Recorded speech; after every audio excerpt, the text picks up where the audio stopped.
நம்ம குடும்பத்துக்குள்ள வயசு பசங்க, நம்ம ஒரு ஆண் மகனை பெற்றிருப்போம். அவர் அறியாத வயசுல ஒரு பெண்ணை போய் பழகியிருப்பாரு. அது வாழ்க்கை கொடுக்குறன்னு சொல்லி நம்ம சூழ்நிலையும், சமுதாயமும், நம்மளுடைய அந்தஸ்து, கௌரவம் எல்லாம் அதை விட்டுட்டு வந்து நாமளே வழிய அது வேண்டான்ட்டு நம்மளே வந்திருந்தா, அந்த குடும்பத்தோட அந்த பெண்ணை ஒதுக்கியிருந்தா, அந்த பெண்ணோட சாபம் எல்லாத்துக்கும் தானே உங்க குடும்பத்துல. அப்ப அந்த பெண்ணுடைய சாபம் எல்லாம் நம்மளை விட்டு போகணும். இனிமேல் அந்த தவறுகள் செய்யக்கூடாது. திரும்ப திரும்ப அந்த தவறுகள் செஞ்சால் அதுக்கு பரிகாரம் பலிக்காது.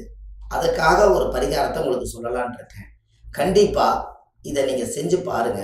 உங்க வாழ்க்கையில அன்னையிலிருந்து ஒரு மாற்றம் ஏற்படும்.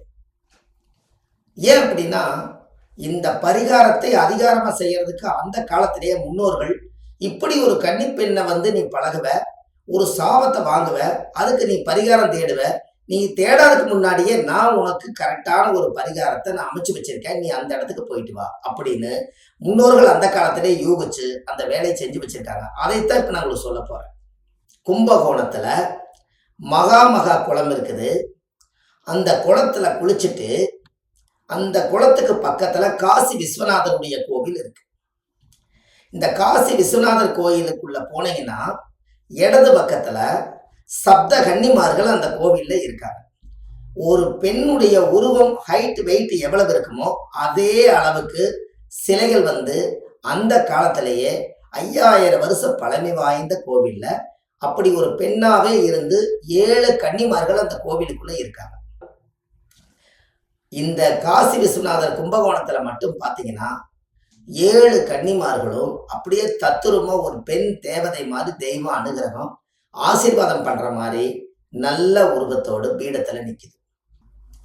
அப்போ கண்டிப்பா இந்த 7 கன்னிமார்களுக்கும் 7 புடவை வாங்கி பிராமணரை கூட்டிட்டு வந்து அந்த கோவிலுக்கு கூடிய அர்ச்சகர்கிட்ட சொல்லி முதல் நாளே போய் 7 கன்னி பெண்ணுக்கு புடவை வாங்கி அந்த கன்னியா தேவிகளுக்கு சாத்தணும்.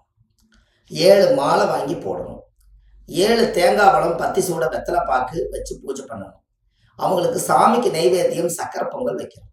இப்படி எல்லாம் வச்சு மகா குளத்துல குளிச்சுட்டு போய் இந்த சப்த கன்னிமார்கள் கிட்ட நீங்க போய், ஆண்டவனே, என் முன்னோர்கள் யாராவது கன்னி பெண்ணுடைய சாபங்கள் எனக்கு தொடர்ந்து வந்துட்டு இருந்தாலோ, இல்ல நான் அறியாமல் செய்த தவறுகள் ஏதாவது இருந்தாலும் இனிமேல் நான் அதை செய்ய மாட்டேன்.